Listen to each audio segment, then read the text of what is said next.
Alors que le contexte géopolitique international actuel contraint les nations à prendre des positions politiques et économiques claires, le régime de Faure Gnassingbé se caractérise par un jeu de caméléon politique qui adopte des positions selon l'actualité en cours ou le partenaire en face. Ce faisant, le monarque togolais démontre aux yeux du monde entier sa versatilité et surtout son unique objectif de sécuriser son pouvoir par tout moyen.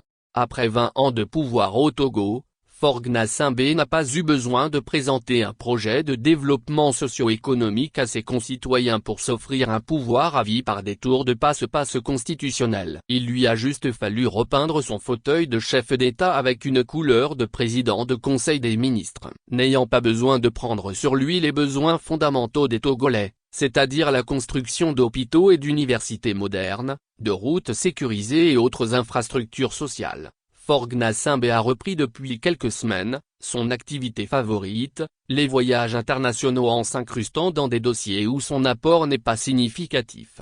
Les activités internationales du régime de Lomé, qui s'analysent à travers les déplacements de Faure Gnassingbé ou ceux de son ministre des Affaires étrangères, révèlent de plus en plus sa posture d'imposteur. Les partisans du monarque de Lomé se plaisent à dire qu'il est en bon terme avec tout le monde. Une posture bien étonnante avec la géopolitique actuelle d'un monde de plus en plus polarisé. Par le biais des changements politiques intervenus au Mali, au Niger et au Burkina Faso suivis de leur mésentente et sortie de la CEDEAO, Faure Gnassingbé a démontré une certaine attitude incompréhensible de solidarité envers les sanctions de la CEDEAO et en même temps de soutien aux décisions des 3 États du Sahel. Seuls ceux qui ont volontairement fait l'option de cécité intellectuelle ont manqué de voir que la solidarité hypocrite du régime de Lomé à l'égard des 3 États de l'Alliance des États du Sahel, s'explique par la crainte d'être balayé par un mouvement qui emportait les pouvoirs sempiternels de la sous-région ouest africaine. Son jeu de caméléon politique étant désormais dévoilé, il semble que Faure Gnassingbé ait décidé d'en faire une marque de sa politique étrangère. Présent aux côtés des Européens à Rome en octobre dernier, officiellement dans le cadre du sommet du processus d'Aqaba, Faure Gnassingbé s'est offert le plaisir de se retrouver quelques jours plus tard en France à l'Élysée. C'est chaleureusement que le président français Emmanuel Macron a accueilli son cher Faure, président du Conseil des ministres avec qui visiblement les relations demeurent conviviales. N'était-ce pas l'occasion pour le dirigeant du Togo de se rassurer des bonnes grâces de l'Élysée qui certainement n'a pas manqué de suivre la répression sanglante des manifestations de protestation contre la confiscation du pouvoir à Lomé?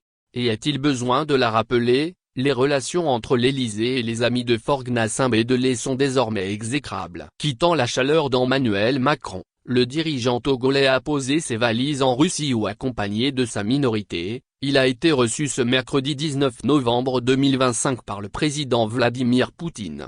La futilité des raisons officielles mises en avant par le pouvoir de Lomé par rapport aux besoins fondamentaux des citoyens togolais, amène à s'interroger sur les intentions réelles d'un Faure Gnassingbé qui joue à déjeuner dans tous les palais.